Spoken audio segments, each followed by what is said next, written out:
नमस्कार साथियों, आपका दोस्त लेखक बिजनेस कोच डॉक्टर उज्जवल पाटनी। आज हम जब किसी को गुची पहने हुए देखते हैं, हमको लगता है यार कुछ तो बात है, आदमी में दम होगा यार, स्टेटस होगा, पैसे वाली पार्टी होगी। लेकिन 80s के हालात अलग थे। हर गली कूचे कोने में गुची की कॉपियां बिक रही थी। छोटे बड़े डिपार्टमेंटल स्टोर गुची को बेच रहे थे। गुची का आइकॉनिक स्टेटस समाप्त होने की कगार पर था। वो एक्सक्लूसिविटी अब बाजार से गायब हो चुकी थी। वैसे भी हम लग्जरी क्यों खरीदते हैं? अरे 600 रुपए की कुर्ती को जब गुची ने कफ्तान बनाकर 2.5 लाख में बेचा, पूरी दुनिया हिल गई। लेकिन जो खरीद रहे थे उन्होंने शान से पहना, क्योंकि गुची पहनने से उनका स्टेटस बढ़ता है। वो दुनिया को बता पाते हैं कि देखो हम अफोर्ड कर सकते हैं, हम साउंड हैं, हम इंटरनली सॉलिड हैं। जबकि यदि आप यूरोपियन लग्जरी की डेफिनेशन सुनोगे तो आपको हंसी आएगी। वो कहते हैं लग्जरी उसको कहते हैं जिसकी आपको कोई जरूरत नहीं होती, लेकिन आप सिर्फ उसके आइकॉनिक स्टेटस की वजह से उसको खरीदते हैं। 80s में ये सब कुछ खत्म होता चला जा रहा था, और ऐसे में गुची चलाने वाले मॉरिजियो ने कौन सी बिजनेस स्ट्रेटजीज अपनाई जिससे गर्त में जाता हुआ गुची वापस से आइकॉनिक हो गया।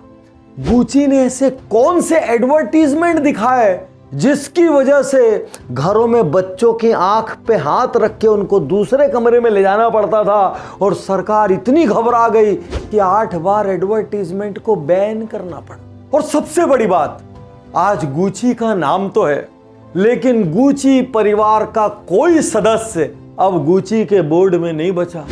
क्या ब्लंडर कर दिया भाई। आगे बढ़ने के पहले मैं आपको याद दिला दूं, आप ये वीडियो उज्जवल पाटनी यूट्यूब चैनल पर देख रहे हैं, जहां पर 500 से ज्यादा वीडियोस है। लाइफ पर, बिजनेस पर, पेरेंटिंग पर, प्रोडक्टिविटी पर, जीवन का जो क्षेत्र सुधारना हो उसके लिए एक उज्जवल पाटनी शो मौजूद है।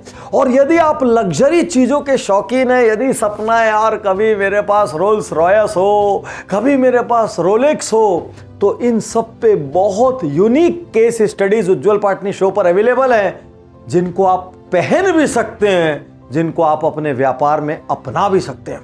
तो चलिए एक एक करके शुरू करते हैं गुची की क्रांतिकारी बिजनेस स्ट्रेटजीज।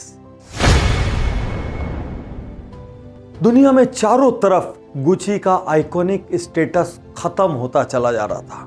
अब रिच और एक्सक्लूसिव गुची को पहनकर वो आइकॉनिक स्टेटस महसूस नहीं करते थे। मॉरिजियो ने जब ये देखा, उनके मन में एक इच्छा आई कि गुची की ओल्ड ग्लोरी वापस लौटाना है, और सिर्फ इसको रिच और फेमस अफोर्ड कर सकें, मतलब गुची पहना है तो वेरी गुची है, ये बात सार्थक हो सके।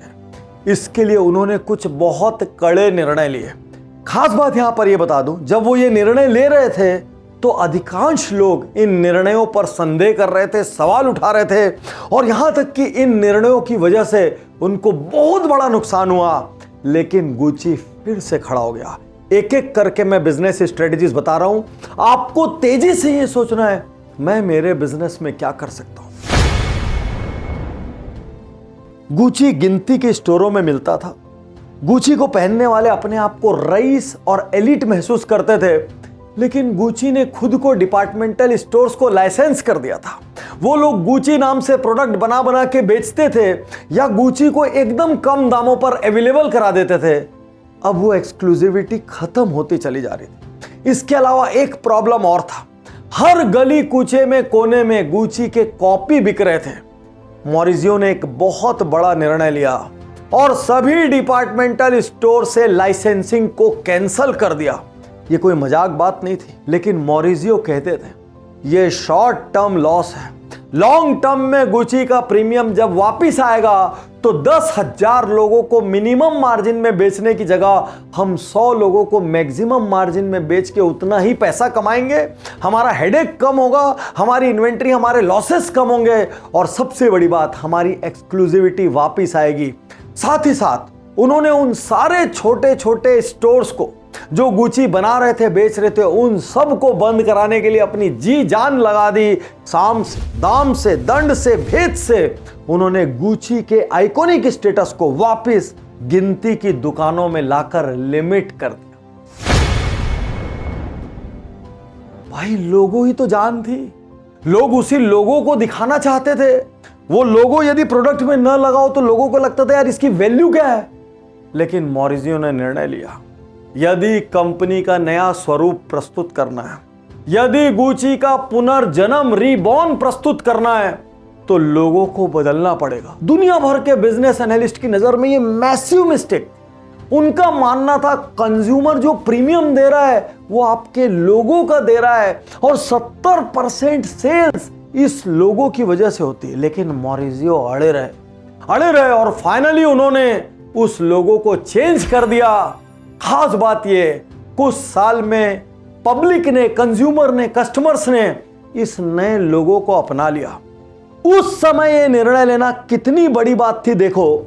और आज यदि आप चारों तरफ नजर घुमाएंगे तो बहुत सारी टेलीकॉम कंपनीज ने अपने लोगो चेंज किए, महिंद्रा ने अपना लोगो चेंज किया, हार्वर्ड यूनिवर्सिटी ने अपना लोगो चेंज किया। चारों तरफ जब जब कंपनी का पुनर्जन्म होता है, जब जब प्रोडक्ट लाइन चेंज होती है, जब जब इनोवेशन होता है, जब जब कंपनी दुनिया को बताना चाहती है सुनो हम बदल गए हैं, देखो हमारी तरफ फिर से, जो छोड़ के चले गए वापिस आओ और जो हमसे काम कर रहे हो वो गर्व महसूस करो, तब वो इस मैसेजिंग के लिए अब लोगो बदलते हैं। क्योंकि लोगो जब बदलता है तो पब्लिक को ये मैसेज जाता है कंपनी के अंदर कुछ बहुत बड़ा बदलाव हुआ है। आज जो हम चारों तरफ ये लोगों के चेंजेस देख रहे हैं, इसके जनक उस वक्त मॉरिजियो थे जिन्होंने दुनिया के सबसे आइकॉनिक ब्रांड का पीक पर लोगो बदलने का निर्णय लिया। क्या आपके बिजनेस में ऐसा कुछ स्कोप है? क्योंकि हमारे business coaching program business audit में जब हम लोग ब्रांडिंग पढ़ाते हैं तो हम पार्टिसिपेंट से पूछते हैं, क्या आपने सोच समझ के अपना लोगो डिजाइन किया था? क्या जिस वक्त आपने डिजाइन किया था लोगो आज भी आपकी स्केल वही है? क्या आपके उस समय कुछ और प्रोडक्ट थे, आज कुछ और है, या नए प्रोडक्ट ऐड हो गए हैं? क्या नए जमाने के हिसाब से, नए चलन के हिसाब से, नई टेक्नोलॉजी के हिसाब से, आपकी नई साइज के हिसाब से क्या आपने अपना लोगो बदला? और सारे पार्टिसिपेंट हैरान हो जाते। कभी मौका मिले बिजनेस ऑडिट जरूर करना। और यदि बिजनेस को लेके कोई बहुत बड़ा सपना हो, कई गुना बनाना हो, सिस्टम्स प्रोसेस पे लाना हो, ऑटो पायलट पे जाना हो, खूब बिजनेस में अपॉर्चुनिटी हो, तब फिर अगला प्रोग्राम आपका बिजनेस गुरुकुल होना चाहिए। क्योंकि ऐसे शोज में हम सीमा में बता सकते हैं, लेकिन जब आप उसी को प्रोग्राम में आके देखते हैं हम इसी को 20 गुना करके बताते हैं और तब आपको समझ आता है यार मेरे बिजनेस में तो ये था, मैं अब तक देख क्यों नहीं पाया। तब हम आपको हिम्मत भी देते हैं और सिस्टम भी देते हैं कैसे आप अपने बिजनेस में बदलाव करें।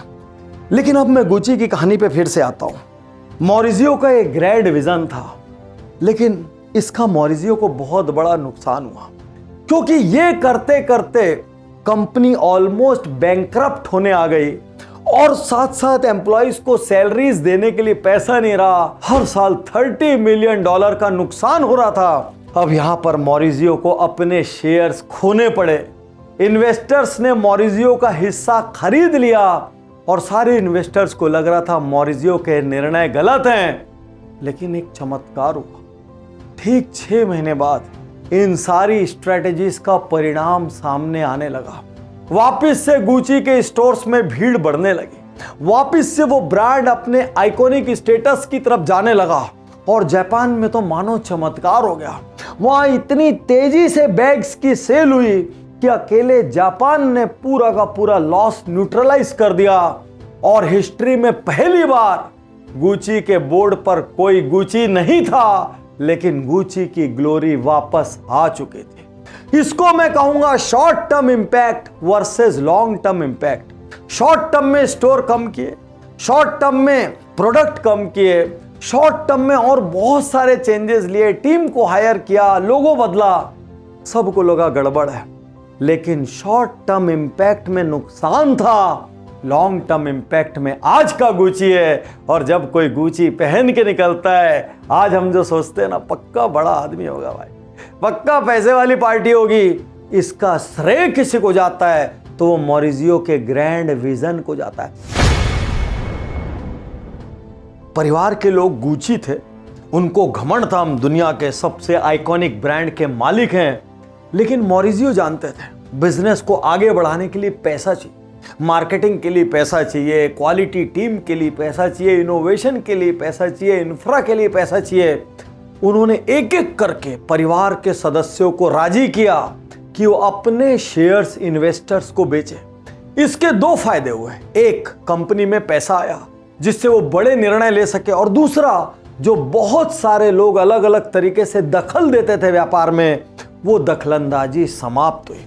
और उन्होंने एक शर्त और रखी कि नए बिजनेस मॉडल में इन्वेस्टर्स आ भी जाएंगे तो भी एक समय तक इस कंपनी को मैं संचालित करूंगा जिससे अपने विजन को मैं पा सकूं। यहां पर आपके सामने बड़ा सवाल है, यदि आपके बिजनेस में खूब अपॉर्चुनिटीज है लेकिन कैश फ्लो की कमी है, एक्सपेंशन करना है पैसे की कमी है, टीम लाना है पैसे की कमी है, रिसर्च के लिए इनोवेशन के लिए पैसे की कमी है, तो कमी होने की वजह से अपने सपनों को छोटा मत कीजिए, अपनी अपॉर्चुनिटीज को खत्म मत कीजिए। सही समय पर अपने बिजनेस में पार्टनर्स को, इन्वेस्टर्स को इंट्रोड्यूस कीजिए। अब वो जमाना नहीं रहा जब लोग पार्टनरशिप से डरते थे, अब वो जमाना है जहां पर लोग को फाउंडर बनाते हैं जिससे मल्टीपल लोग अपने अपने स्किल सेट टेबल पर लेकर आ सके, एक दूसरे को कॉम्प्लीमेंट कर सकें और जो कमी एक में है वो कमी को दूसरा पूरा कर सके, ताकि कंपनीज अपनी अपॉर्चुनिटीज को मैक्सिमाइज कर पाए, ना कि कमी की वजह से सपनों को छोटा कर। अब 1989 में मॉरिजियो ने एक और बहुत बड़ा काम किया, क्वालिटी टीम की हायरिंग का, और उन्होंने एग्जीक्यूटिव वाइस प्रेसिडेंट के रूप में डॉन मेलो नाम की लेडी को लाकर बिठाया। ये लेडी बहुत कड़क डिसीजन मेकर थी, बहुत विजनरी थी। साथ साथ मॉरिजियो ने इनको बड़े निर्णय लेने की स्वतंत्रता दी, इनके ऊपर भरोसा दिखाया, और इसके बाद डॉन मेलो और मॉरिजियो की टीम ने मिलकर ऐसे ऐसे निर्णय लिए कि गुची फर्श से अर्श पर जा पहुंचा। यहां पर फिर एक बड़ा सवाल, क्या आपके पास क्वालिटी टीम है? क्या आपकी कंपनी में जो टॉप लेवल पर लोग बैठे हैं वो आपके विजन को समझ सकते हैं? क्या वो आपको सलाह दे सकते हैं? और बड़ी बात, क्या वाकई आपने उनको सलाह देने की स्वतंत्रता दी है? क्या वाकई आपने उनको निर्णय लेने की स्वतंत्रता दी है? नहीं तो हम अच्छे अच्छे पढ़े लिखे, क्वालिफाइड, एक्सपीरियंस्ड, एक्सपोजर वाले लोगों को लेके तो आते हैं, ना उनको निर्णय लेने की स्वतंत्रता देते हैं, ना उन पर पूरी तरीके से भरोसा करते हैं। वो शेर के रूप में आते हैं और आप उनको ऐसा दबाते हैं कि वो बिल्ली बन के रह जाते हैं। और उससे भी खास बात, मैक्सिमम एसएमई, एमएसएमई तो कभी अच्छा क्वालिटी स्टाफ रखते ही नहीं टॉप लेवल पर। यहां आज आपको एक बात बता दूं, यदि आपके नीचे के 2-4 लोग जो आपको रिपोर्ट करते हैं और आपसे ऑर्डर लेते हैं, यदि वो तेज नहीं है, यदि वो फ्यूचरिस्टिक नहीं है, यदि वो आपके विजन से अलाइंड नहीं है, यदि वो अपने अपने डिपार्टमेंट में आपसे ज्यादा होशियार नहीं है, तो आप कभी अपनी अपॉर्चुनिटीज को मैक्सिमाइज नहीं कर पाएंगे। आपका बिजनेस बढ़ेगा तो जरूर, लेकिन ऐसा लगेगा पूरा का पूरा लोड आपके कंधे पे है, और साथ में आपको फ्री गिफ्ट में मिलेगा डायबिटीज, कोलेस्ट्रॉल, हाई बीपी और जो चाहे ले लेना। इसलिए अपने नीचे के जो 2-4 मेन लेफ्टिनेंट हैं, वो जितने तगड़े रखोगे बिजनेस उतना बड़ा होगा। अब मॉरिजियो और डॉन मेलो ने मिलकर एक और ऐसा निर्णय लिया जिसको लेने के लिए बहुत बड़ा साहस। उन्होंने गुची को 1000 स्टोर से हटाया और सिर्फ 180 स्टोर में लाकर लिमिट कर दिया। इसका मतलब 820 स्टोर से गुची को हटा दिया। तो सोचिए कितना बड़ा सेल्स में हिट आया होगा, कितना बड़ा प्रॉफिट में हिट आया होगा। लेकिन उन्होंने बोला ये शॉर्ट टर्म हिट है, यदि लॉन्ग टर्म आइकॉनिक स्टेटस वापस लेके आना है, गुची की ग्लोरी को लेके आना है, तो उसमें एक्सक्लूसिविटी लानी होगी। और जो प्रोडक्ट इतनी सारी दुकान में बिकता हो उसमें कैसे एक्सक्लूसिविटी आ सकती है? यदि आप उज्जवल पाटनी यूट्यूब चैनल पे जाके स्टारबक्स से जुड़ी एक केस स्टडी देखेंगे तो आप पाएंगे यही स्टारबक्स को करना पड़ा था। खूब सारे स्टारबक्स खोल देने से यार स्टारबक्स में कॉफी पीने जाना है, वो इमोशन खत्म हो गया था। उसकी वजह से स्टारबक्स में जब एक नया सीईओ आया, उसने सबसे पहले 90% स्टारबक्स बंद कर दिए थे।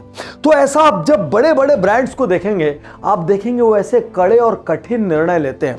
उसके विपरीत आप अपने आसपास बहुत सारे नॉर्मल बिजनेसेस को देखेंगे तो बिजनेस ब्लीड कर रहा है, प्रॉफिट ऑलमोस्ट खत्म हो चुका है, लेकिन उसके बावजूद भी वो बिजनेस चला रहे हैं क्योंकि उनको लग रहा है यार लोग क्या कहेंगे, उनको लग रहा है यार चलने दो जो चल रहा है, उनको लग रहा है अपने पास विकल्प कहाँ है। लेकिन जब तक आप कड़े निर्णय नहीं लेंगे, यदि शरीर में किसी हिस्से में बहुत बड़ा इन्फेक्शन हो जाए तो उसको देखते रहने से, ऊपर बैंडेड लगाने से कुछ नहीं होता, वहां पर सर्जरी करके उस हिस्से को हटाना पड़ता है।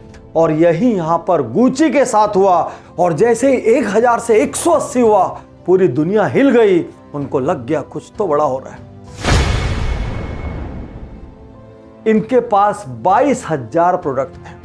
अब गुची को 22,000 प्रोडक्ट को बनाना, उसको एक सर्टेन स्टैंडर्ड का बनाना, आइकॉनिक बनाना, इनोवेटिव बनाना, उसके बाद पूरे दुनिया भर के इतने स्टोर्स में बेचना, फिर उतना ही इन्वेंट्री का चैलेंज, उतना ही ट्रांसपोर्टिंग का चैलेंज, और बार बार नए सीजन लेके आना। और जैसे ही नए सीजन का लेके आए, पुराने सारे प्रोडक्ट्स को आग लगाना, डिस्ट्रॉय करना। रुक जाइए, यहां पर इन्होंने एक बहुत बड़ा निर्णय लिया।